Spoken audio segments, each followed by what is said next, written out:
जीवन को अच्छा जीना है, शांति से जीना है। जब पुरानी बातें याद आए तो मेरा एक ही सूत्र याद रखना, जो भी आ रहा है जाने दो, निकल जाने दो। जो भी जा रहा है जाने दीजिए, उसे पकड़ के मत बैठिए। आदमी भूतकाल पकड़ के बैठा रहता है, तूने मुझे गाली दी। अब एक बात बताओ, उसने तुझे गाली दी तो एक बात बताइए, फिर तूने ली काहे को मेरे भाई? है वो गाली देने को स्वतंत्र है, तो हम भी गाली लेने नहीं लेने के लिए उतने ही स्वतंत्र हैं। लेकिन किसी ने गाली दी, तुम फट से ले लेते हो, ऐसे लेते हो, ऐसे लेते हो, जैसे सचिन का कैच लेने के लिए दौड़ लगा दी हो तुमने। विचार, सामने वाला गाली दे रहा है, आप क्यों ले रहे हैं गालियां? पहले जमाने में आपको मालूम है, अपने संवाद को भेजने के लिए लोग चिट्ठियां लिखा करते थे। चिट्ठी लिखते थे और क्या करते थे मालूम है? उस चिट्ठी में टिकट नहीं लगाते थे। बैरंग चिट्ठी, बैरंग लेटर क्यों डालते थे? कि जल्दी पहुंच जाएगा। ध्यान रखिए, बाहरे देश का स्टैंडर्ड जल्दी पहुंचाने के लिए बेईमानियां शुरू हो गई। आप बताइए, जिस लेटर में चिट्ठी ना हो उस लेटर को बैरंग लेटर बोला जाता है, बैरंग चिट्ठी बोली जाती है। और वह चिट्ठी यदि सामने वाले के पास जाए और जब वो चिट्ठी लेगा तो क्या करना पड़ेगा उसको? बोलो, पैसे देना पड़ेंगे ना? कितने देना पड़ेंगे? डबल देना पड़ेंगे, क्योंकि टिकट नहीं लगी है, वहां का भी चार्ज लगेगा, यहां का भी चार्ज लगेगा। एक बात बताइए बारामती वालों, यदि बैरंग चिट्ठी तुम्हारे घर में आई है आपको डबल पैसा देना पड़ेगा। और यदि आप चिट्ठी नहीं छुड़ाते हैं तो चिट्ठी लौट के कहां जाएगी? बोलो, चिट्ठी नहीं लिखी कभी? पैदा होते ही मोबाइल ले लिया क्या हाथ में?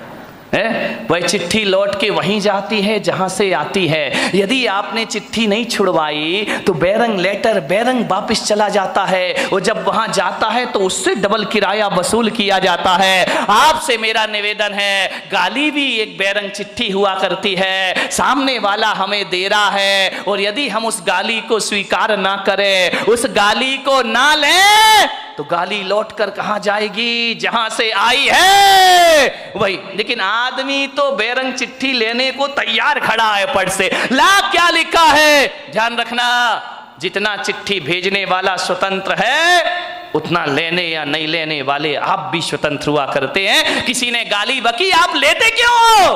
उसको वापस छोड़ दीजिए, जहां से गाली आई है वहीं पर लौट कर चली जाए। भूतकाल के लिए कभी क्रोध मत करो, वो समय गुजर गया, वो परिस्थिति गुजर गई, वो वातावरण चला गया।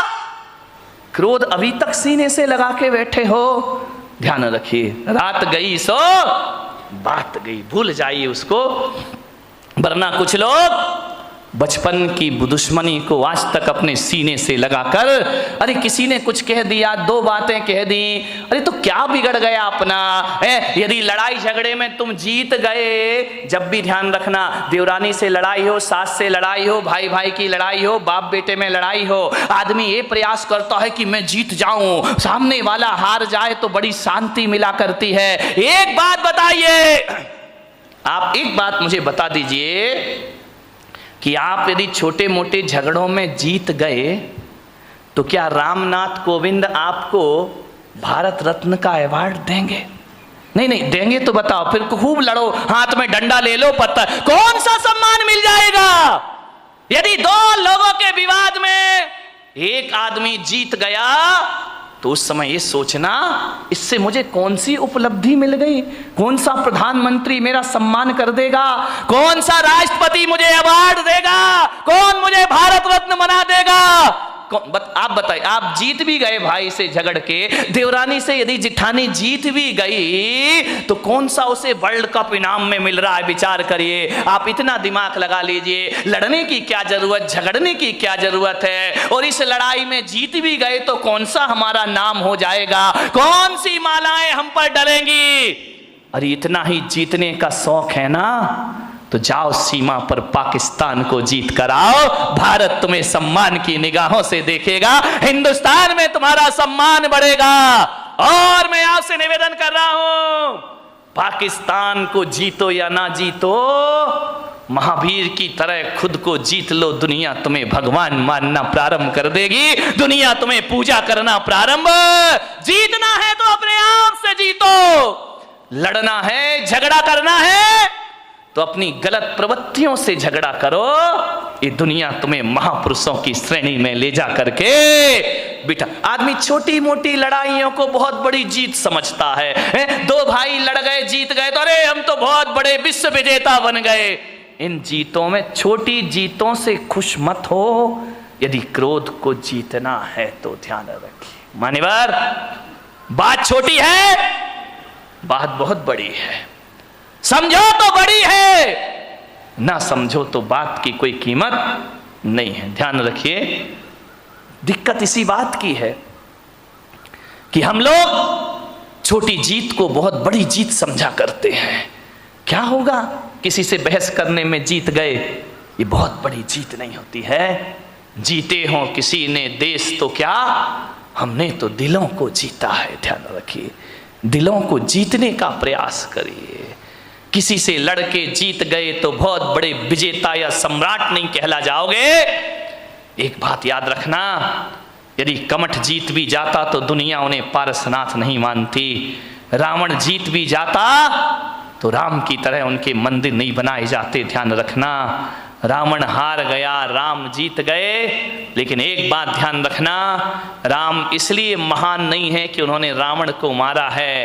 राम इसलिए महान है कि पूरे दो साल तक रावण से युद्ध चला, लेकिन राम के चेहरे की मुस्कुराहट कभी खत्म नहीं हुआ करती है। इसलिए राम के दुनिया में मंदिर बनाए जाते हैं। ध्यान रखिए, थोड़ा सा समझने का प्रयास करिए मान्यवर। कई लोग भविष्य के झगड़े करते हैं, कई का क्रोध फ्यूचर टेंस को लेकर होता है। मेरा क्या होगा, कल कह रहा था ना वो सेठ, मेरे बच्चों का क्या धत तेरे की सामान 100 बरस का पल की खबर। क्यों जोड़ रहा, क्यों इतना सब कुछ कर रहा, आने वाली पीढ़ी के लिए जोड़ करके जा रहा हूं, उनका भविष्य बना रहा हूं। अपना बच्चों का भविष्य बनाने में भाई का भविष्य बिगाड़ देते हो आप। विचार करिए, अपनी आने वाली पीढ़ियों के भविष्य के लिए वर्तमान पीढ़ियों को आप तबाह कर देते हो। ध्यान रखना है मान्यवर, भविष्य को लेकर क्रोध करते हैं।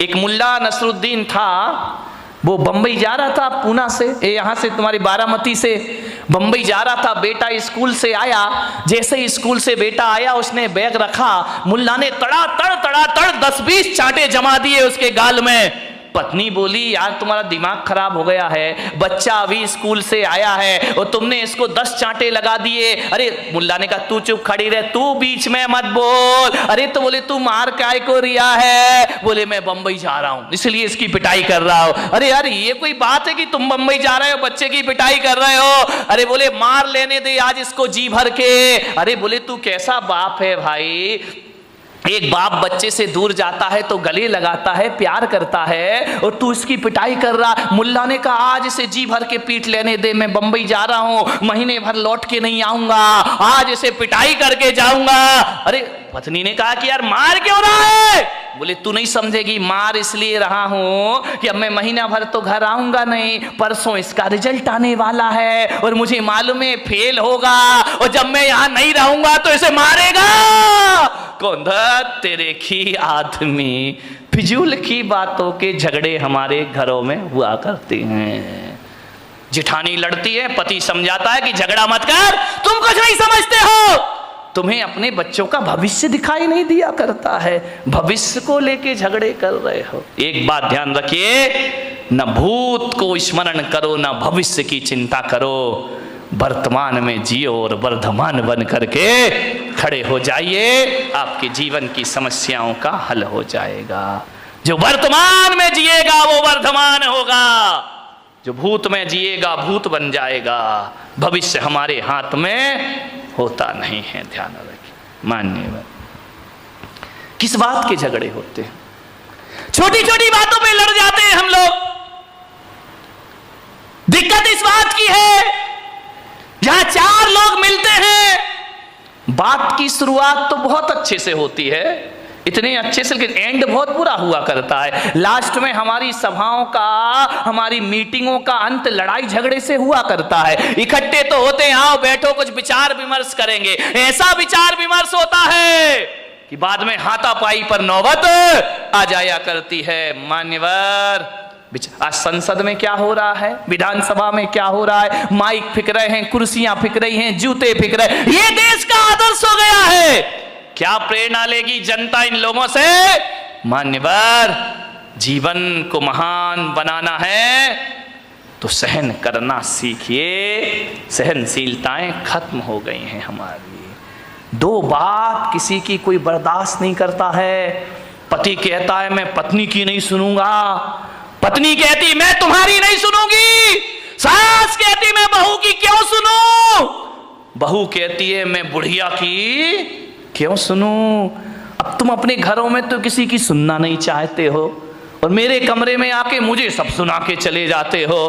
तो भैया जब सास नहीं सुन रही, बहू नहीं सुन रही, भाई नहीं सुन रहा, देवर नहीं सुन रहा, तो पुलक सागर काहे को सुनेगा तुम्हारे? जो आता है वो मुझे सुना के हमारे घर में ये हो रहा वो हो रहा, इसका स्वभाव खराब उसका स्वभाव खराब। जब तुम नहीं सुन रहे तो मैं काहे को सुनूं? लेकिन मैं अपने को किस्मत वाला समझता हूं कि जो बच्चे माँ बाप की नहीं सुनते, जो सास ससुर की नहीं सुनते, जो भाई भाई की नहीं सुनता, देवरानी जिठानी की नहीं सुनता, मेरी किस्मत है कि घंटे भर तुम शांत होकर मुझे सुनते हो। इससे ज्यादा मेरी किस्मत दूसरी। कितने शांत होकर सुन रहे, मैं कुछ भी बोल रहा हूं तुम तो बड़े शांति से सुन रहे। एक बात बताऊं बारामती वालों, इतने शांति से यदि घर की बातें सुन लो, घर वालों की सुन लो, तो तुम्हारे घर में झगड़ा होने का कोई चांस पैदा है। लेकिन हम घर में तो सुनना ही नहीं चाहते हैं। सास शेर तो बहू, कौन बोला सवा शेर, खूब लड़ी मर्दानी वो तो झांसी वाली। नहीं, थोड़ा सा सहन करो, सुनो, सुनने की कला डालिए, सुनाइए मत, ज्यादा मत सुनाओ किसी को, ज्यादा मत बोलो, कम बोलो, मौन रहो, ज्यादा मत बोलिए। ज्यादा बोलने के लिए पुलक सागर बैठा है ना तुम्हारी बारामती में, जितना भी ज्यादा बोलना मुझसे बुलवा लो, लेकिन तुम लोग ज्यादा, मेरी लोग सुन लेंगे, तुम्हारी कोई सुनने वाला नहीं है, ध्यान रखना। मान्यवर, विचार करिए, क्रोध आता है। मैं बच्चों से निवेदन करूंगा, घर में मम्मी पापा यदि लड़ते हैं तो मैं बच्चों को एक सूत्र दे रहा हूं। जो बच्चे नहीं आए हैं उन्हें मेरी ये सीडी सुना देना, प्रवचन सुना देना, यूट्यूब में दिखा देना, आपका क्रोध 2 मिनट में भाग जाएगा। जब मम्मी पापा बहुत क्रोध कर रहे हो ना, तो आजकल एक वो आया है, एक पेन है जिसमें रिकॉर्डिंग हो जाती ना, वीडियो बन जाती है, आवाज वॉइस रिकॉर्डिंग हो जाती है। जब मम्मी पापा लड़े बेटा तो पेन में रिकॉर्डिंग कर लिया करो, फिर देखना ये क्रोध में क्या क्या बकते हैं। और जब ये शांत हो जाए, और शांत होने के बाद भी नहीं, जब घर में कोई मेहमान आए तो उन्हें नमोकार मंत्र की धुन मत सुनाना, नमोकार मंत्र की झनकार नहीं, मम्मी पापा की टनकार सुनाना। उस समय पता लगेगा कि हम क्रोध में क्या क्या बोल गए। क्रोध में ध्यान रखना, क्रोध में आदमी बेहोश हो जाता है, उसे होश नहीं रहता कि मुझे क्या बोलना है। एक बार एक आदमी तो क्रोध में इतना बोला, गुस्से में इतना बोला, अपने बच्चे को बोला, अब एक गधे की औलाद। बच्चे ने कहा सही कह रहे हो बापू, ध्यान रखिए, बीच आदमी होश थोड़ी रहता, मैं गुस्से में बोल के आ रहा हूं, अब एक गधे की औलाद। अब विचार करिए, उसने कहा, गुस्से में एक पति ने पत्नी से कहा कि क्यों नहीं, जब तेरी शादी हुई थी तू पागल थी क्या, जो मेरे से शादी, पागल थी क्या जो शादी के समय तूने नहीं देखा मुझे, अब तुझे गुस्सा आ रहा है, पागल थी क्या? पत्नी ने कहा पागल नहीं होती तो तुझसे शादी काहे को करती, ये पागल ही तो था। एक बार क्या हुआ, एक पत्नी ने अपने पति से कहा यार तू तो इतना भोला है, इतना भोला है, इतना भोला है कि तुझे तो कोई भी बेवकूफ बना सकता है। पति ने कहा ज्यादा मत बोल, बोले तुझे कोई भी बेवकूफ बना सकता है। पति ने कहा बिल्कुल सच कह रही है, सबसे पहले बेवकूफ तो तेरे बाप ने मुझे बनाया जो तेरे से शादी कर दी। ध्यान, आदमी क्रोध में क्या क्या भूल जाता, उसे होश ही नहीं रहता, पता ही नहीं रहता। सब रिकॉर्डिंग कर लो और जब मेहमान आए, यदि सासू बहू लड़ रही हो ना तो देवरानी रिकॉर्डिंग कर ले, और जब कोई मेहमान आए तो चालू कर देना, शर्म से पानी पानी हो जाएंगे लड़ने वाले। और अब जब भी लड़ेंगे तो याद रखेंगे कोई शैतान मेरी मोबाइल में फोटो तो नहीं बना रहा है, कोई आवाज तो टेप नहीं कर रहा। ध्यान रखना, क्रोध ज्यों-ज्यों बढ़ता है भाषा असभ्य होते चली जाती है, भाषा अपनी सभ्यता खो दिया करती है। क्रोध में जितने निकृष्ट वचन हो उतने एकत्रित कर लिए जाते हैं, लेकिन जब प्रेम होता है तो भाषा भी संभलती है और व्यवहार भी संभल जाया करता है। ध्यान रखिए मान्यवर, क्रोध से बचने का प्रयास करिए। सामने वाला यदि क्रोध करे तो हम क्या करें मालूम है? जब हम लोग बचपन में थे तो साइकिल चलाना सीखते थे। हमारे घर कोई भी आ जाए, वो घर में बात कर रहा, अपन उसकी साइकिल लेके भाग जाते थे। कभी कभी कोई साइकिल नहीं देता था ना तो एक शैतानी कर देते थे, उस साइकिल की हवा निकाल दिया करते थे, साइकिल में सुई कांटा चुभो के पंचर कर दिया करते थे, फिर वो आदमी घर नहीं जा पाता था। मैं भी आपसे कह रहा हूँ ऐसी शैतानियाँ तुम लोग मत करना जो हम लोगों ने बचपन में की हैं, लेकिन आपसे कह रहा हूँ इस दिमाग में भी बहुत क्रोध की हवा भरी हुई है। और जब क्रोध की हवा भर जाए और जब क्रोध प्रकट होने लगे उसे पंचर कर देना, थोड़ा सा क्रोध की हवा निकल जाएगी, क्रोध शांत हो जाएगा। पंचर कर दीजिए दिमाग को। पंचर कैसे करेंगे? ऐसे मत करना कि तुम यहाँ पे कांटा चुभो रहे हो दिमाग में, पंचर नहीं है तो दुर्घटना घट जाएगी। पंचर करने का मतलब इतना ही है कि यदि सामने वाला गुस्सा कर रहा है, क्रोध कर रहा है, तो अपने क्रोध की हवा निकाल दो, अपने क्रोध के टायर ट्यूब को पंचर कर दो। कैसे पंचर कर दो कि भैया जो तू गुस्सा कर रहा है, गालियां दे रहा है, इसका जवाब मैं 5 मिनट बाद दूंगा। ध्यान रखिए, थोड़ा सा धैर्य, 5 मिनट बाद जवाब दूंगा। मैं कहता हूं यदि 5 मिनट बाद जवाब देने का संकल्प ले लिया तो समझना हमारा क्रोध पंचर हो गया, हमारा गुस्सा पंचर हो गया।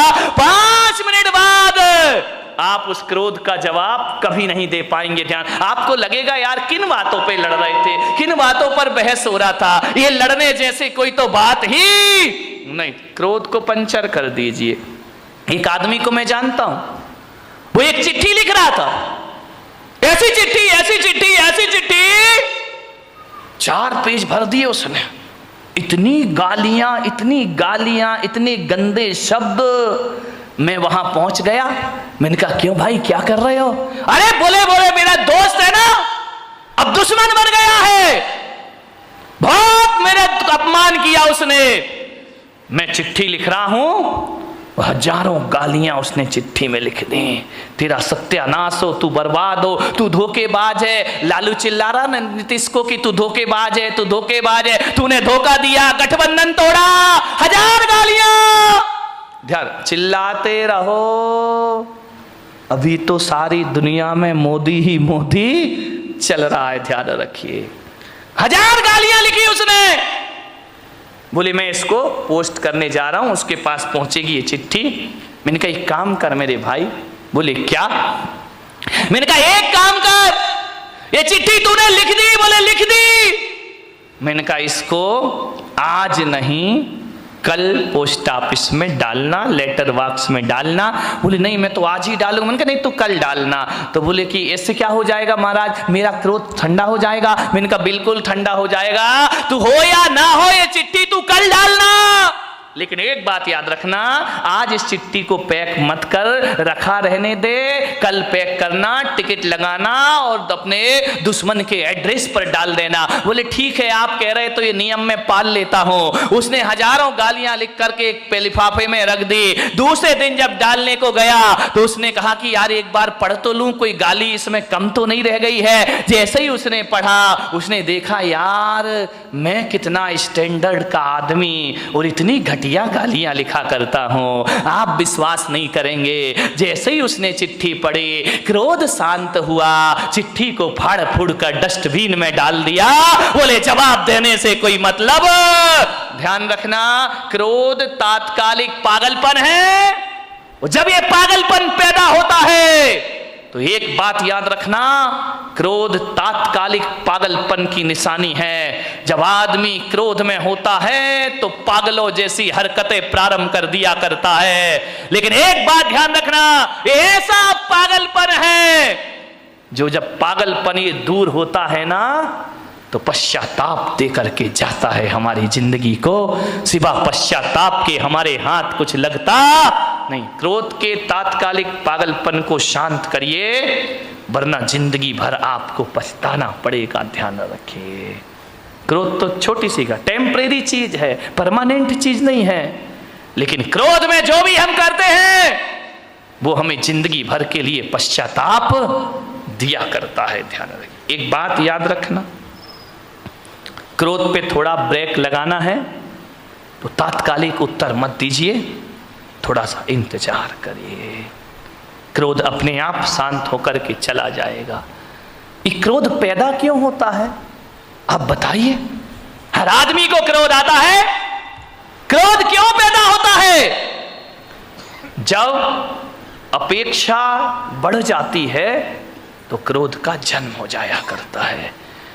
उम्मीदें लगाते हैं हम बहुत ज्यादा उम्मीद लगाओगे, ज्यादा अपेक्षाएं रखोगे और उस अपेक्षा की उपेक्षा हो गई तो महाभारत प्रारंभ हो जाएगा। ध्यान रखिए, आप घर से चल के आ रहे हैं, आपका दोस्त रास्ते में मिल गया, आपने उम्मीद लगाई, आपने अपेक्षा लगाई कि राम राम करेगा, जय जिनेंद्र करेगा, देखेगा, मुस्कुराएगा, और यदि उसने नहीं देखा और तुम्हें देख करके मुंह फेर लिया, भीतर क्या प्रयोग होगा? क्रोध पैदा हो जाएगा। अच्छा बच्चों, हमसे ही बच के चल रहा है, हमसे आंखें फेर रहा है, कल तक हमारा दोस्त था, आज निगाहें फेर के जा रहा है, देख लूंगा मैं तुझे। क्रोध पैदा हो गया। ध्यान, आपसे एक निवेदन है, यदि कोई अम्मा जी बीमार पड़ जाए, दो बहुएं उसकी हो और दो बहुएं घर में हो, और जब बीमार पड़ती है तो अम्मा जी अपेक्षा रखती है